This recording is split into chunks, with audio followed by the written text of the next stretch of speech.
Hi, it's Laurel from Molly as a Quilter. So we've had a request to talk a bit more about how using ruler templates on a Molly Moxie long arm machine will work. I mean, she's not called Molly Moxie, she's a Moxie, but we call her Molly. And so I'm an accredited Westalee teacher. So I'm using a different range of Westalee rulers, but they are designed for long arms. Now, one of the big differences is that obviously the weight of the quilt is now up on the frame. And that's a huge thing for most of us trying to maneuver that fabric through the throat of your machine and keep hold of the template. So that's one thing out of the way.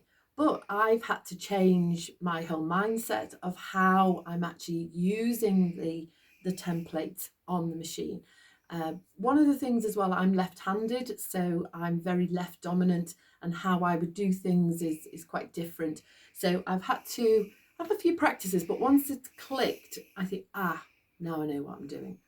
So I haven't got all the templates that I would like in the long arm thickness, but what I am using is out of the sampler set. So some of you will have these on the domestic machine.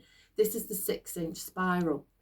Now it's a really useful template, and I'm using it to create some petal shapes, but I didn't want to use the full width. So what I've done is I've just given myself some reference points. I'll try and zoom in. Hello everybody, it's Diane behind the camera. Hopefully you can see those little reference points Laurel's referring to. So all I've done is used an indelible marker and just put those lines on. So there's nothing technical about those. Great, thank you. So what I'm going to do is I'm working within this Let's have a look at Laurel's fabulous quilt. Here she is. So what I'm doing is I'm working in this space here. Now, when the quilt is all loaded up on the frame, the amount of space that I can work in is limited. Obviously, it doesn't go on and on. Plus, underneath here, I've got the ruler base, which I need to be able to keep the templates flat, otherwise they would tip.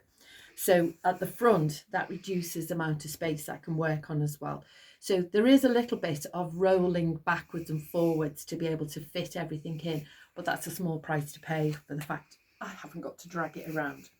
So what I'm going to show you is I've got no need to mark any reference lines on here because the pattern provides me with all the reference lines. But if I did, I would chalk in my reference lines exactly as I would on a domestic machine.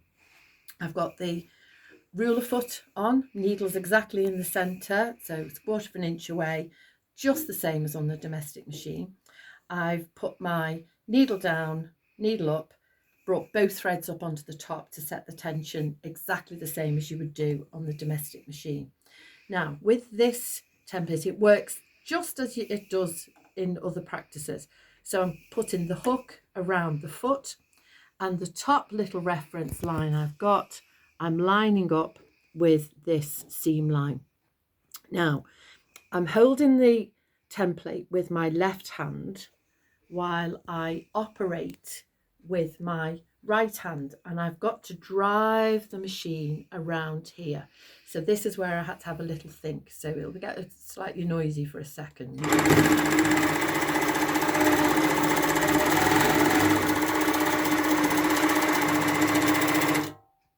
So when I reach this seam line, I stop. So let go of the button.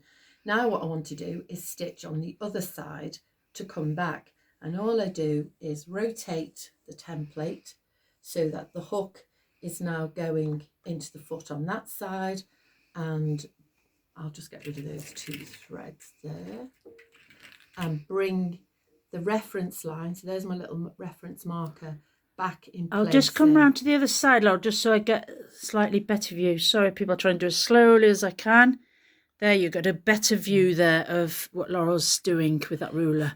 Now, this is where it gets slightly tricky. I now need to hold the template with my right hand, but I've got to drive, and the start button is on the right arm.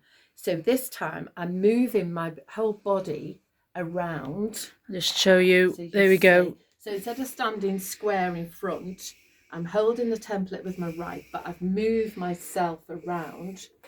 So holding the template, I'm driving now with my right hand, my left hand.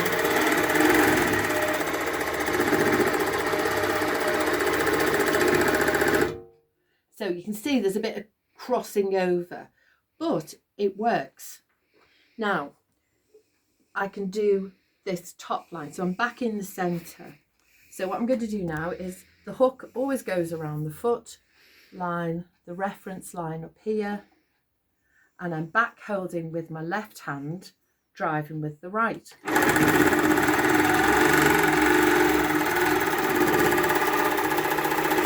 Stop. Slide the template round. Couldn't be any easier, this template just works so I'll well. just go to the other side, Laurel. Bear with me for a second. I think I'll get a better view. Let's try that now. That's it. Okay.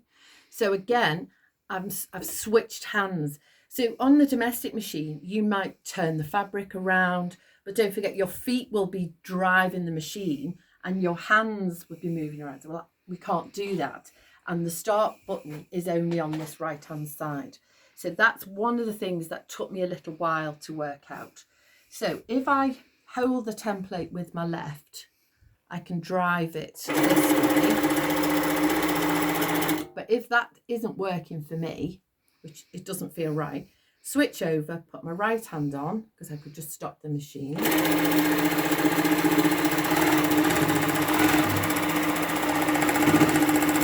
Stop when I get to the centre. And that just is so much easier.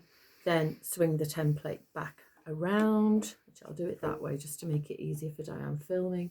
So I'm just using that simple reference line. I mean, it could have been anywhere, but I've just popped it there because this shape fits with what I'm doing. Sorry, Laurel, could you just point to that marker again, where your little mark on your ruler is? So it's just that's it. All here. Down a bit. Can you see it again? That's it. That's it. But then it's just lined up. That's it. With Thank that you. seam line. Yeah, great. And it's just ever so easy. So I'm holding with my right hand, driving with my left.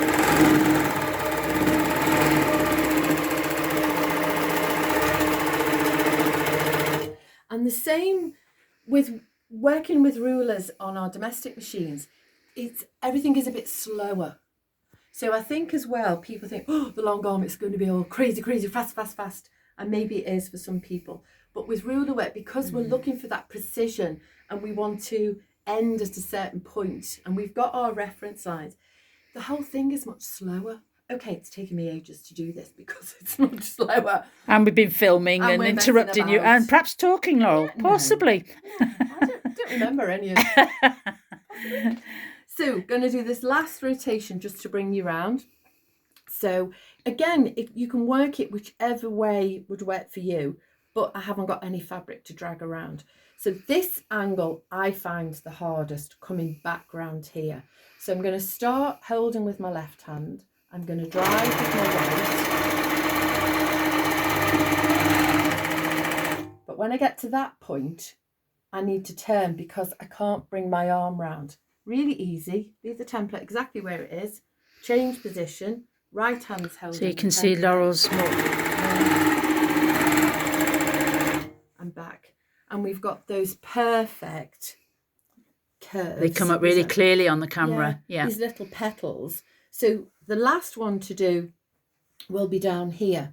But because I can't bring, if I can put, the template will fit, but because the table underneath will hit the pole. So at this point, what I will do is roll the quilt back along. But I think that will give you an idea of how to do rulers. And the thing I want to get across to you as well, I'm not a great free motion quilter, but I can do this on a long arm. And it's not a complicated pattern, but I think it gives a great effect. So I'm really pleased with it. That was brilliant, Laurel. Great. Thank you. Hope you enjoyed, everyone. Don't forget to follow and subscribe. And like. Big thumbs up.